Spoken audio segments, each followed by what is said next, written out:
Nous allons parler de tes forces aujourd'hui et de la réaction du pervers narcissique lorsqu'il voit que tu as beaucoup de qualités, beaucoup de points positifs, quand il voit que tu es une personne qui est forte globalement et équilibrée dans sa vie.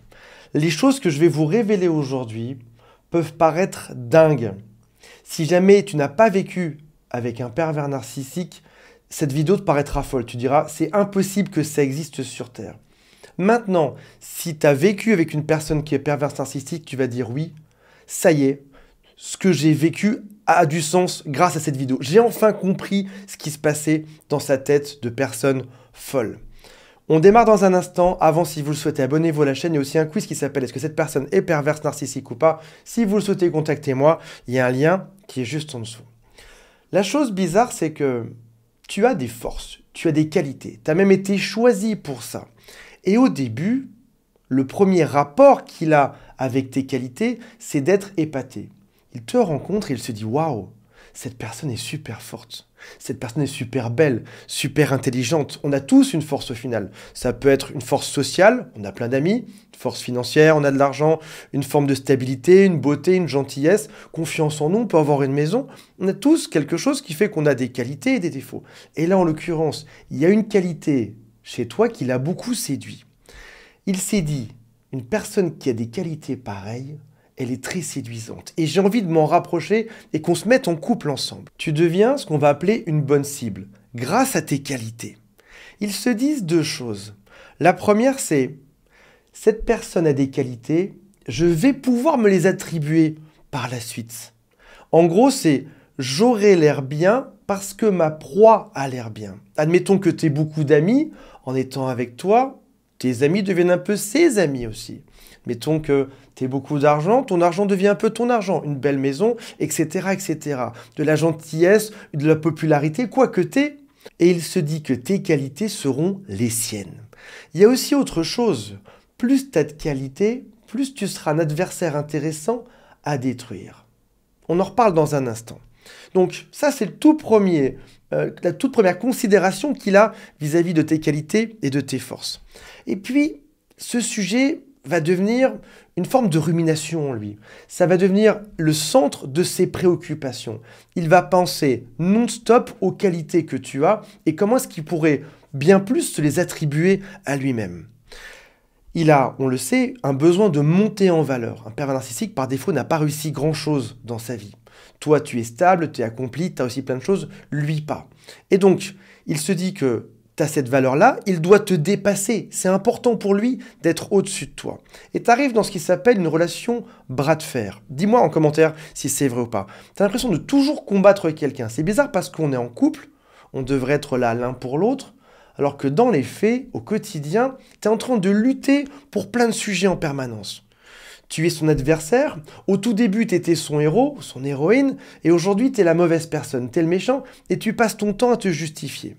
Par exemple, tu avais un bon groupe d'amis, c'était ta qualité, et là il est en train de se les attribuer, ou il est en train de faire que tu te fâches avec tous tes amis. C'était ta force, il est en train de casser cette force, pour se mettre au-dessus de toi. Tu avais une belle relation avec ta famille, il est en train de la bousiller. Tu avais de l'argent, une société ou un bon poste, tu es en train de perdre cet argent, tu dois lui en donner une partie, ou un poste dans ton entreprise, ou alors il s'attribue des choses chez toi. Tu as une maison, il fait des pirouettes pour arriver à la récupérer par la suite. On commence à arriver dans la situation qui est délirante. Cette force les a attirés, maintenant ils ont besoin de tout détruire, de tout écraser pour se placer au-dessus.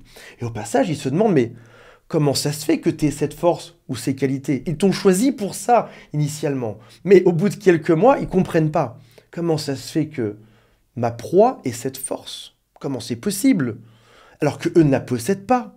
Pourtant, ils sont parfaits, c'est ce qu'ils te disent. On parle de pervers narcissiques. Ils se prennent pour des demi-dieux sur Terre. Ils vont te dire, je suis parfait, je suis une personne qui n'a aucun défaut. Ils sont parfaits, et pourtant, toi, qui à leurs yeux un petit ver de terre, je te rappelle, toi tu es un petit ver de terre et tu as ces qualités. Et ils ne comprennent pas ça. Le pervers narcissique a besoin d'être supérieur. Et là, au bout de quelques mois de relation, ta force, toutes tes qualités, ce qu'il a attiré au début, ça commence à l'embêter profondément. Et là, la situation devient délirante. Ta relation devient comme folle. Tu ne comprends pas ce qui se passe. Il t'a choisi pour ça et il te détruit pour ça. Je ne peux pas vous citer les phrases de ma propre relation, mais clairement, sur tout ce qui avait attiré l'autre, j'ai été critiqué pendant des heures, des jours, des semaines, des mois, des années, en boucle. Je ne comprenais pas pourquoi tu m'as choisi si maintenant tu me le reproches par rapport à ça. Et ce qui est important, c'est de te détruire déjà directement. Ils vont te détruire en te faisant des reproches dessus. Si tu as des amis, ils vont te dire « mais c'est pas tes vrais amis ». Si tu as de l'argent, ils vont te dire « mais il faut que tu me le donnes si tu m'aimes ». Il y aura toujours une justification. Ils te détruisent toi. Ils vont aussi te détruire auprès de tes amis, auprès de ta famille, auprès de tes collègues, auprès de tout ce qui existe. Ta qualité doit disparaître, ils doivent se l'attribuer et il faut que tu ne sois plus rien. Et tu arrives dans une forme d'instabilité où ce qu'il a attiré le repousse et puis des fois, ça le réattire à nouveau. Il veut se l'approprier, il n'y arrive pas, il te repousse. Si aujourd'hui cette relation est terminée avec cette personne qui est perverse narcissique, tu as dû remarquer une chose intéressante, c'est que la campagne de dénigrement continue. Il est important que toutes les personnes qui te connaissent te détestent aujourd'hui parce que ça leur donne un petit peu plus de valeur.